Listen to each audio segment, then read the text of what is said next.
On June 12, 1980, the Los Angeles Police Department receives a disturbing call.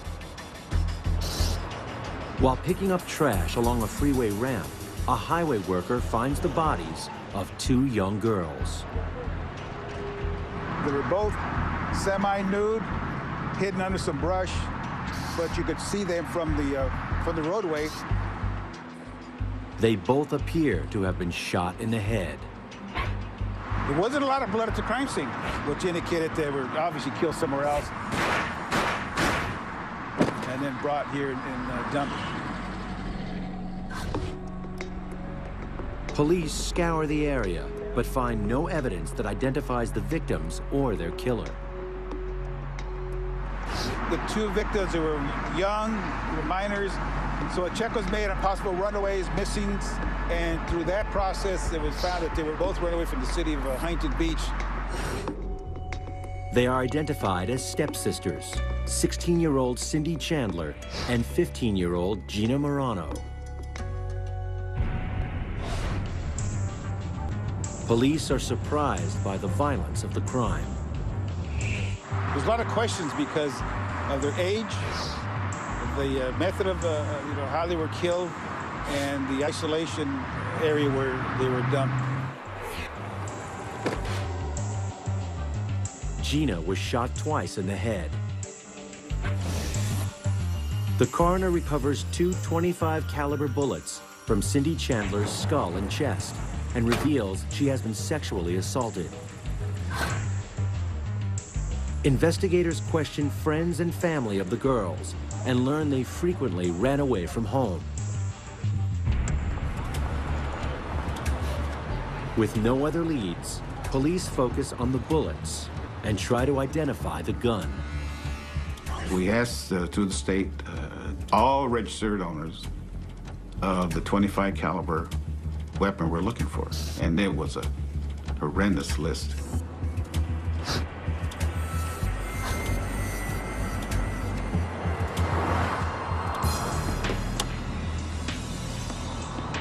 Two days later, on June 14th, LAPD gets another strange call. A woman claims that her boyfriend is bragging about killing the stepsisters and wants to confirm the details he told her.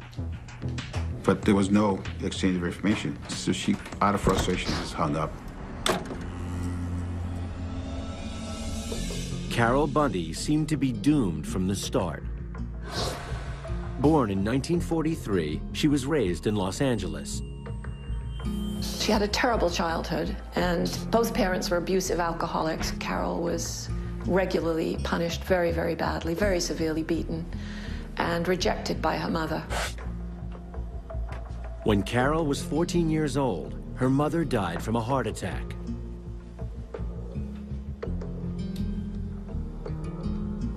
That same night, Carol's father took her into his bed and said that she had to take over now for her mother.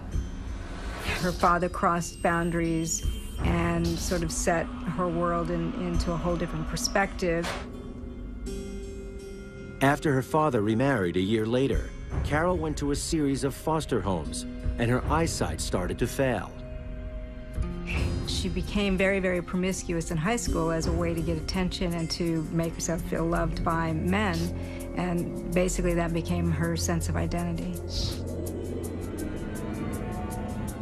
Carol Bundy seemed to be attracted to men who she thought would be sort of heroic for her, who would take her out of her life and rescue her and then provide a very strong model for her. She just enjoyed the feeling that these men could take charge. In 1970, Carol, already divorced, married her second husband in Southern California. She worked as a nurse until her vision deteriorated and had to resign.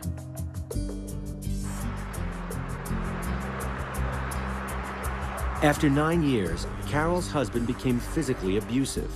She left and moved into a shelter for battered women. Carol put a gloss on it, the way she put a gloss on absolutely everything. She managed to idealize the most unpleasant situations. She would make excuses for everybody and could never really see reality. The vision problems almost became symbolic of her emotional blindness. In January 1979, Carol Bundy moved into a Los Angeles apartment complex. She soon fell for the building's married manager, Jack Murray. Jack was charismatic. He was a singer at the Little Nashville Country and Western Club, and he had scores of women who admired him greatly, and not necessarily from afar. He was married. He had 2 beautiful little children. And Carol was determined to get him away from his wife. It wasn't long before Carol and Jack became lovers. Jack took her to a doctor so that she could get her vision checked.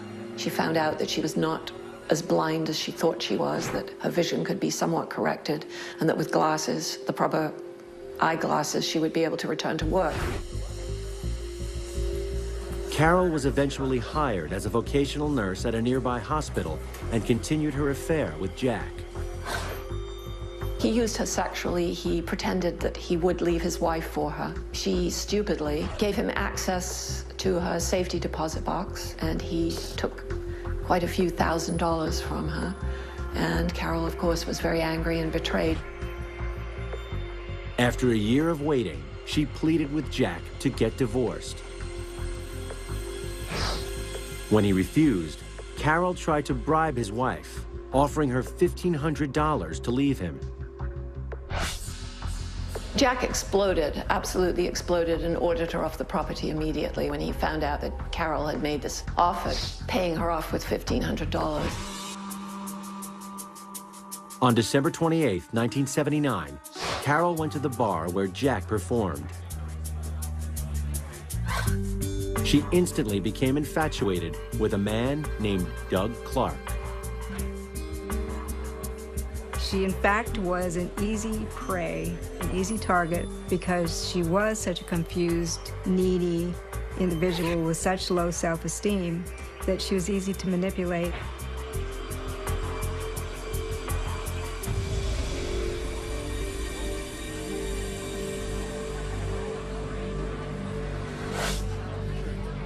He zeroed in and asked her to dance, and Carol was immediately smitten. He just kind of murmured in her ear. She thought he was intelligent, he was nicely dressed.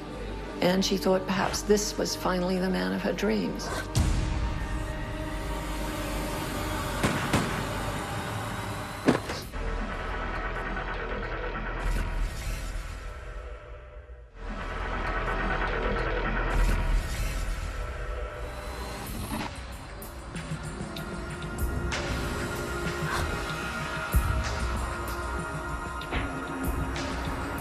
In June 1980, Los Angeles police investigating the gruesome murder of 2 teenage runaways receive a call from a woman claiming her boyfriend might be their killer.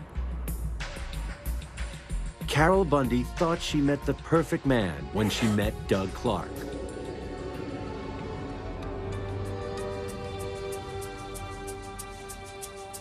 Doug was grandiose. He was full of himself. He was a braggart. He would impress women by sprinkling French phrases throughout his conversation and talking about his travels. He was always so full of himself, but it worked on the women that he was preying upon. He knew to choose lonely women. He had an instinct for that. Doug Clark grew up in a military family that moved all over the world. He often had no real supervision, no sense of role models. He was kind of a slacker in school. He was clever and he was smart, but he tried really getting away with as little effort as possible. He was initiated into sexual things when he was fairly young, and especially into deviant things.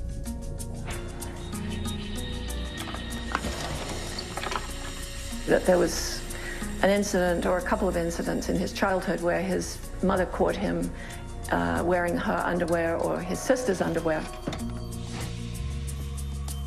In high school, Doug was popular with the girls.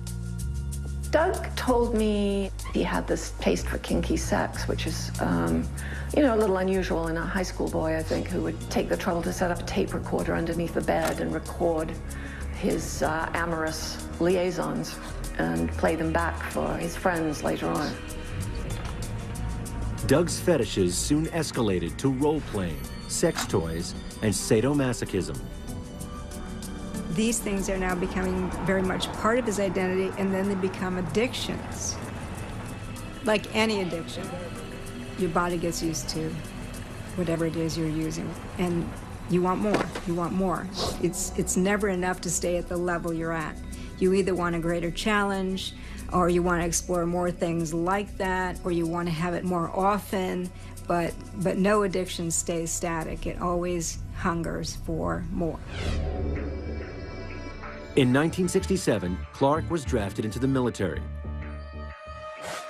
He chose the Air Force and moved to Southern California. He was honorably discharged 4 years later and took a job as a steam engineer in Los Angeles. He also had a high IQ for someone who hadn't been to college. So he was a strange mixture of soothing sort of charm and this purring voice and those frightening empty eyes, really, that everybody who met him commented upon. The eyes, you could just get lost in them. When Doug saw Carol looking vulnerable, he knew he could charm her. Carol was, to his mind, an easy target because she was sitting in a bar. She was 37, she was overweight, thick glasses, complaining, drinking. She was exactly what he was looking for because he figured he probably could easily move in. She'd pay for things for him, and he could stay with her for a while, and he didn't have to do a whole lot except pay some attention to her. Within a few weeks, Doug and Carol rented an apartment together in Burbank. But he had been looking, before he met Carol, for a woman who would share his fantasies about killing. Doug slowly divulged to her his sadistic sexual fetishes.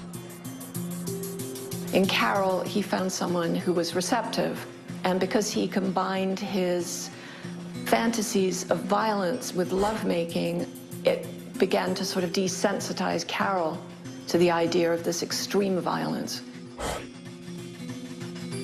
Carol soon shared Doug's twisted desires and didn't complain when he brought other women home, even an 11-year-old neighbor. She's already experienced what it's like to be a young girl and have a man inappropriately touching her and caressing her and having sex with her.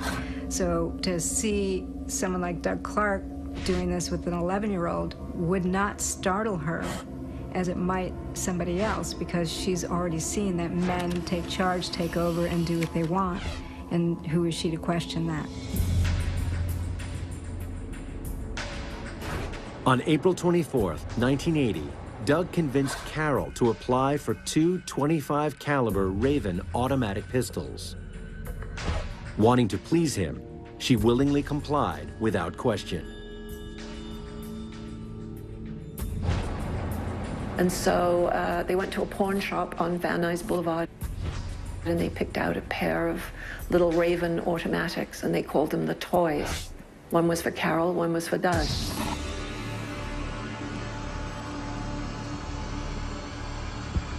Doug prowls the streets of Los Angeles.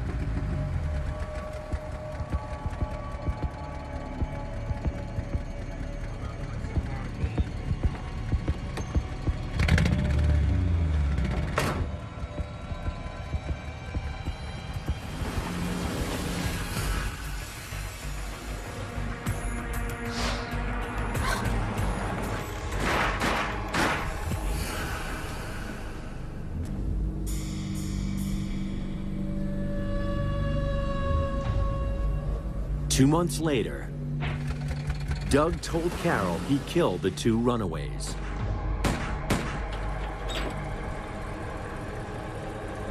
He knows that's not the right thing to do, but he's doing it, he's getting away with it, and he likes it, feels good, he doesn't understand why it's wrong. He's also a narcissist. This is a guy who's completely enclosed in his own little world, and what he wants for himself is all that matters. That's when Carol called the police to see if he was telling the truth. So when he comes home with blood on his clothes, he already knows she's not going to react. She's going to do what she needs to do to keep him. So he knows that. And now he's introduced her into yet one more thing, the reality of murder.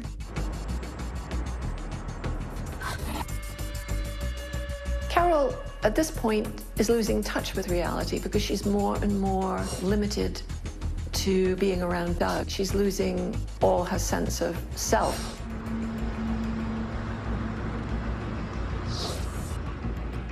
Soon, Carol joins Doug on his nightly escapades. Doug told her that he only wanted a woman who loved him enough to kill for him. And Carol was trying to prove her love to Doug. Then he tells her how he does it. He shows her where he's dumped a body, tells her how exciting it is, and then he takes her on an outing. Now that's going to be exciting. Why? Because it's intimacy. He's including me in this secret thing that he does. He trusts me.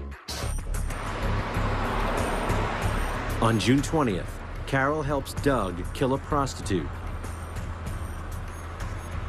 Carol got not only the adventure and the sense of importance, but she unfortunately did, I believe, get a sexual thrill out of it. They both did.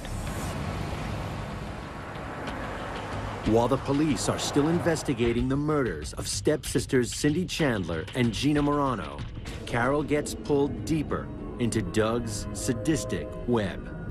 Carol had told Doug to make the murders progressively gruesome so that they'd be looking for a psycho and not somebody sane like him.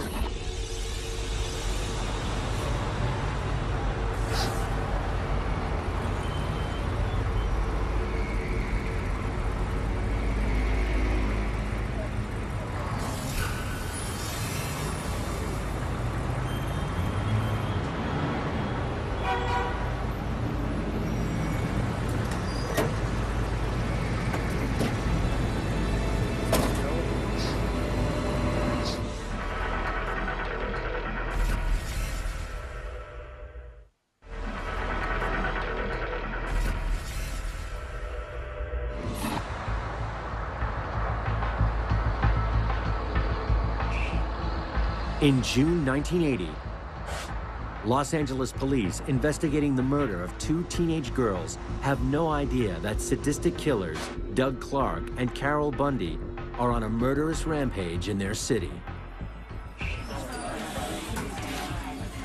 On June 23rd, police receive a 911 call reporting gunshots in Burbank.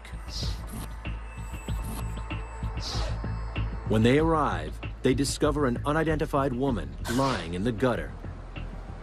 She is fully clothed with a single gunshot wound to the head. She is later identified by her fingerprints as Karen Jones, a prostitute from Arkansas. 3 hours later, an employee at a nearby restaurant discovers the nude, decapitated body of a woman lying near the dumpster. I couldn't recall another case like this one. You know, decapitations are rare. We had other units out there looking, searching the trash containers up and down the street, you know, with the belief that the head would be found somewhere close by. So all that was done, motels were checked, anybody missing, and that whole area was investigated. But all they had at that time was the body, nothing else. Through fingerprints, she is identified as Exie Wilson. Like Karen Jones, found earlier that day, she is a prostitute from Arkansas. So the connection is made that they're working mates, and they've both been out here 2 days that came together. Well, all of a sudden, you got a connection between the cases. But police have no reason to suspect the murders are connected to the stepsisters, Gina Morano and Cindy Chandler. For the next few days, they canvass the area. News of the bizarre double murder spreads fast through the city. Doug Clark loves the publicity. As he began to see these things being written up in the newspaper and looking at what police officers were saying about the investigations, it tickled him to think that he knew what was going on. He was the one in control. And so to put a few little games out there and see what happened would just make him feel even better. Carol also enjoys the excitement and wants to please Doug.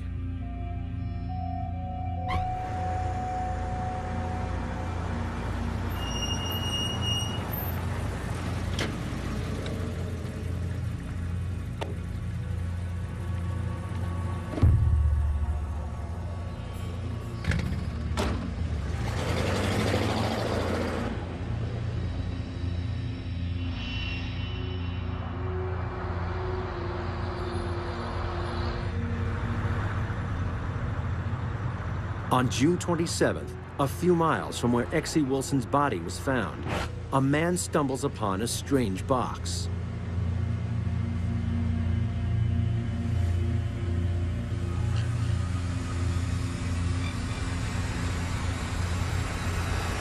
And in the box, wrapped in a pink T-shirt that said Daddy's Girl, was the head of Exie Wilson. When the head is found, and it's determined that it's frozen, once it's taken to the coroner's lab and thawed out, then swabs are taken from the neck-mouth area, and seminal fluid is found. Why would you keep it? Why would you keep it frozen? It was obvious to us that it could be necrophilia. The coroner removes a .25 caliber bullet from Exie Wilson's head and compares it with the one that killed her friend, Karen Jones. And it was the same gun killed both girls. Police recall that Gina Morano and Cindy Chandler were also shot with a .25 caliber gun. Ballistics comparisons of the bullets from Cindy Chandler, Karen Jones, and Exie Wilson all show similar markings associated with a .25 caliber automatic Raven. Now we know, we got a serial murders going. Now we got a real sick individual who's out there. It just escalates the case. Now you've got something that you're being sent, a message. They question prostitutes on the Sunset Strip.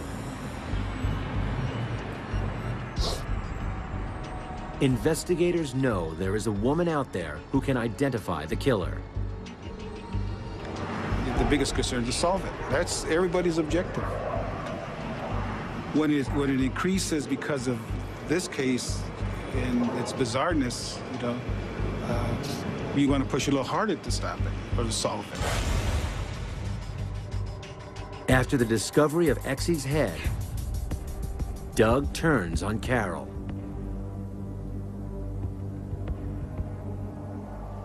Doug was getting increasingly angry with Carol and calling her a screw-up. She was afraid that he was going to kill her. She thought she might be the next victim.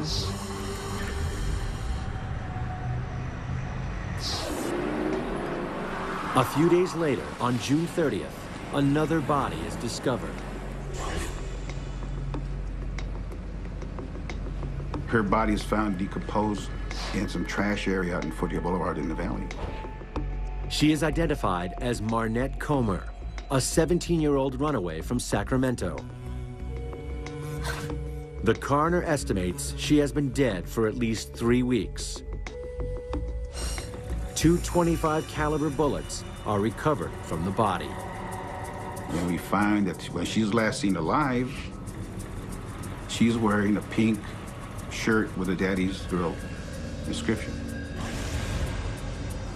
Where we figured, wow, here's the message he's sending us, because now he's delivering the other portion of Exie, and in his sick mind, he's telling us, I've done others.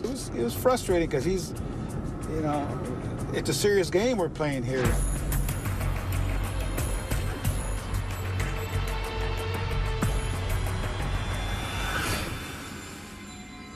Get more Wicked Attraction online.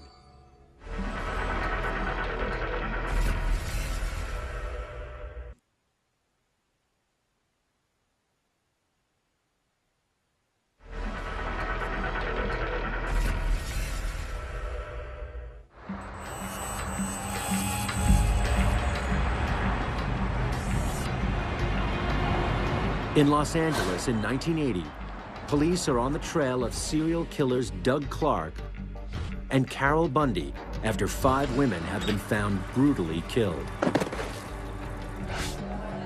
On August 3rd, Carol Bundy contacts her old boyfriend, Jack Murray. She still has a thing for Jack, and she starts telling him and hinting at things that she and Doug are doing. She tells him she is afraid Doug will kill her, and she needs his help to get away. I don't think Jack Murray believed her at first. I think he thought that she was fantasizing. Jack agrees to meet her in his van later that night.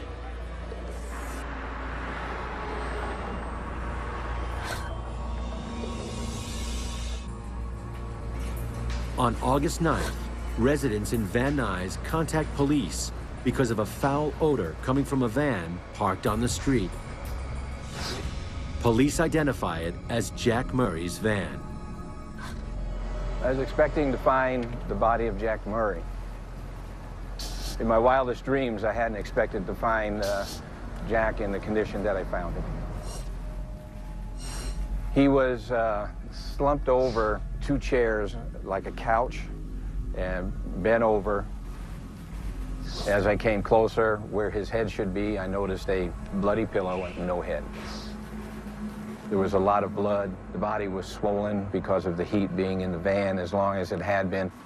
He had been also cut with a knife. Police cannot locate Jack Murray's head, but they do find a .25 caliber shell casing inside the van. An autopsy concludes that Jack Murray had also been stabbed 9 times. When Jack Murray was found decapitated, we immediately thought that it could be connected because of similarities. Police questioned witnesses at the bar where he worked. Money came to the forefront because Jack had conned her out of a large sum of money, and that you know, she was an ex-girlfriend and wasn't too happy with Jack. Police go to her apartment and bring her in for questioning. Her roommate, Doug Clark, insists on accompanying her for support. Douglas wanted to come down to the station with us so he could be helpful. He wanted to be present when Carol was being questioned.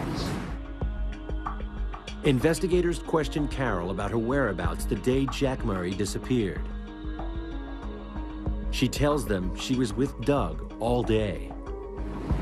Carol, I was very uncomfortable with. She was kind of a scary individual. She was nice one minute, cold the next minute, fluid one minute, disjointed the next. And I interviewed Clark, and we were in a very cool police station, and he is sweating profusely. He's nervous, agitated, but trying to be cooperative. Something was wrong. The man had some sort of guilty knowledge of exactly what I didn't know, but something was wrong. He tells me Carol was with him all night long and that she could not be involved. A few days later, on August 11th, Doug Clark calls the Van Nuys police. He changes his statement about the night Jack Murray disappeared. He was changing it to, yeah, she was there initially, but she left and didn't return again until 4 o'clock in the morning. So he tries to immediately throw it on her. She's a manipulative, crazy woman, which is what psychopaths will do. They immediately toss it and start blaming everybody else. I told him that I would be coming to see him, that we needed to talk about this in person rather than over the phone. That same day, police also receive a call from Carol Bundy. Carol felt that the net was closing on her and Doug. There was now too much evidence. She was too closely linked to Jack Murray. Too many people knew that she'd been talking to him that night. She was also still at that point very afraid of Doug and afraid that he would kill her. Carol confesses to killing Jack Murray. Carol lured Jack to the van to have sex, and she instead shot him in the head. She beheaded him because she didn't want the police to get the bullets. So it wasn't about, I'm gonna cut Jack's head off because I'm so angry at him. It was really a matter of cleaning up after herself and making sure the police didn't get the evidence. What she forgot to do was to get the bullet casings. That's why she thought she was going to get caught. She tells them that she and Doug are the serial killers they have been looking for. It's fun to kill people, and if I was allowed to run loose, I'd probably do it again. I have to say, I know it's going to sound sick, it's going to sound psycho, and I don't really think I'm that psycho, but it's kind of fun. Like riding a roller coaster. Not the killing, not the watching of somebody die, because we didn't kill them in any way that they'd suffer. Investigators pick her up, and she gives them clothing that she claims belongs to some of the victims.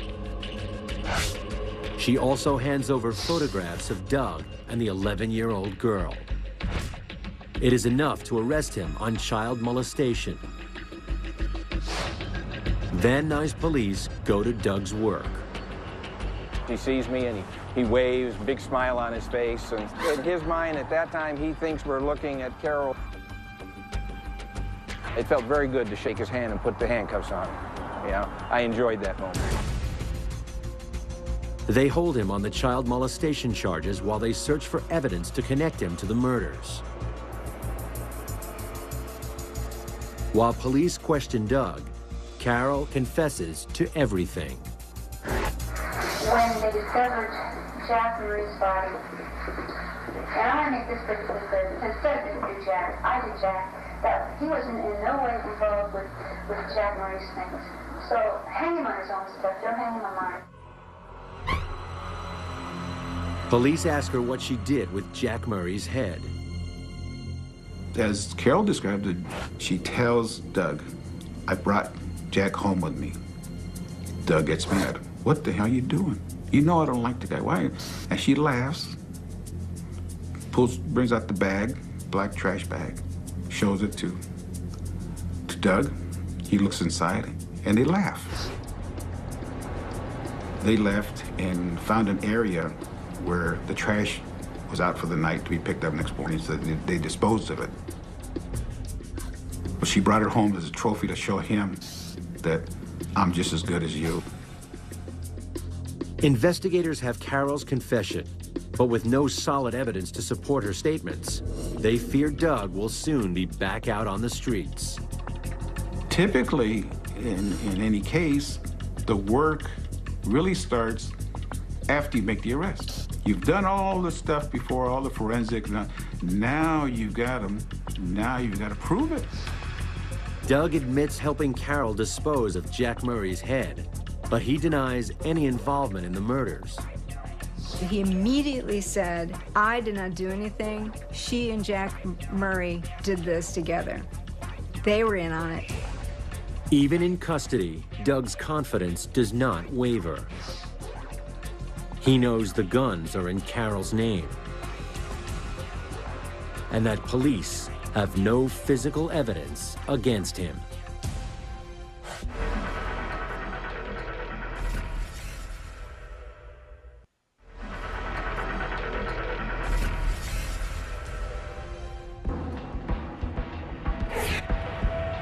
In August 1980, Los Angeles investigators have suspected serial killers Doug Clark and Carol Bundy in custody after Carol confesses to the murders. But police struggle to find any evidence to back up her claims. Investigators search Carol and Doug's apartment. They find numerous pornographic magazines and adult toys, but no murder weapon. The biggest issue, of course, was the guns. She referred to them as the toys. That was how she described the guns, the toys. And they were matching 25 auto Ravens. He had his, she had hers. We asked, where are the guns? Where is your gun? He said, well, Doug has them. We had checked his locker, his work area, nothing. On August 13th, Carol Bundy is arraigned for the murder of Jack Murray and held without bail until her preliminary hearing. Investigators question Carol about Cindy Chandler and Gina Marano. She tells them Doug picked them up on the Sunset Strip. Talking to Carol about murder is like we're exchanging a recipe in her mind. Very simple, very this and very that. Okay, the two sisters were called the twins because they were sisters. The brunette girl, the 15-year-old, she didn't have a chance even to be aware of what was going on. It was bang, bang. She says after he shot them, he kept their corpses in a storage garage for his pleasure until he later dumped their bodies. The subject of necrophilia is pretty murky, and I don't think it's very well understood. But my instinctive feeling, knowing that Doug tended to shoot women who either upset him in some way or insulted him, is that a dead woman can't laugh at you or comment on your sexual performance. Police inspect Doug's storage facility in Van Nuys. The garage is empty, but the first noticeable item is the concrete floor. There is a clean area in the square.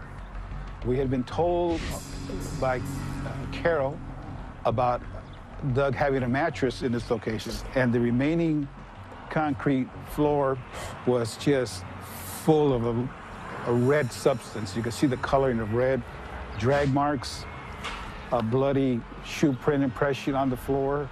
So it was just a horrendous crime scene.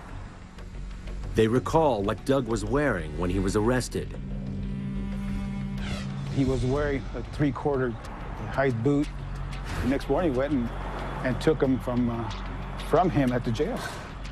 Doug's boot matches the bloody shoe print found in the garage. Police also inspect Doug's car and find bullet holes and dried blood inside.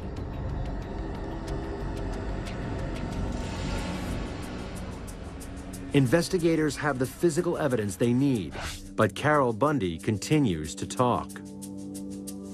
She tells authorities what happened to Karen Jones and Exie Wilson. He saw them, and something about what Karen said he didn't like. He got mad at her, right? So then he picks up Exie, drives her, kills her, and drives her, dumps Exie, you know, keeps the head in a bag in the back seat, goes back to the strip looking for Karen because he got mad at her for whatever she said. He got a little ticked at her, and he said, I'm gonna get you. And he goes back, and he got her. And Doug brought Exie Wilson's head, you know, to the house. Put makeup on Exie's head every morning for Doug. The way she's expressing it and the look on her face of elation that they're having with this thing, I mean, weird. Carol says she did not know of Marnette Comer's death, the fifth victim found, but she admits to helping Doug kill another prostitute and dumping her body. Then, on August 15th, one of Doug's co-workers discovers two .25 caliber Raven automatics behind some loose bricks in the factory where he worked. Now we have the guns, and tests are conducted. This is the gun that caused the death of, here going down the line of the girls. And then Carol's gun is the gun fired in Jack Murray's car. So the guns are just tremendous because, you know, we had, you know, not only the right guns, it's their guns because they were purchased and registered. In addition to the child molestation charges, Doug is charged with 5 counts of first-degree murder for Gina Marano, Cindy Chandler, Karen Jones, Exie Wilson, and Marnette Comer. On August 26th, a worker inspecting some water towers in Antelope Valley stumbles upon something in the bushes. And they had found skeletal remains, and in the head was a .25 caliber bullet that matched the guns. Police are unable to identify the remains. But Doug is now charged with 6 counts of capital murder. On January 28, 1983, Doug is convicted of 6 counts of first-degree murder with special circumstances, plus 1 count each of attempted murder, mayhem, and mutilating human remains. He receives the death penalty.